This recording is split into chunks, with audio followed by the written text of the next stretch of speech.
Бүгін біз Чүй облысының Москва районындағы Байелим заводының açılış мааракесіндебіз. Ал қандай завод продукцияның қандай түрлерін шығарады?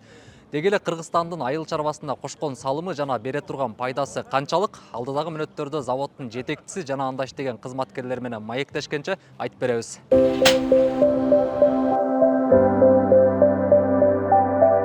Жашылча жемиш консерваларын экспорттоочу бул ишкана ички рынокто да, анын чегинен тышкарыда кардарлардын ишенимине ээ болуп келатканы бизди кубандырат. Директор Рызгүл Акимжанова айымдын жетекчилиги астында Байелим компаниясы өндүрүшкө жана соодага жаңы прогрессивдүү инновацияларды киргизүү менен айыл чарба продукциясын кайра иштетүүнүн көлөмүн кыйла көбөйтүүгө салым кошту. Буюрса, жогорку сапаттагы экологиялык таза продукцияларды өндүрө турган бул завод Кыргызстанды эл аралык айдынга таанытууга чоң салым кошот деген бизде ишенимчибиз бар.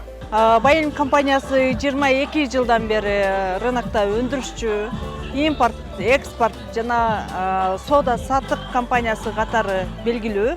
Байелим компаниясы мына экинчи заводун азыр куруп, ошонун ачылышын жасап жатат.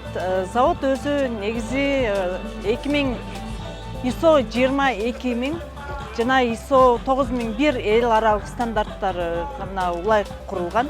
Жалпы аянты 4 гектар жана 20 чарчы гектар склад кампалык жайлары бар. Чыккан продукция Байелим компаниясынын филиалдык дүкөндөрүндө жанагы базарларда жана башка маркеттерге сатылат.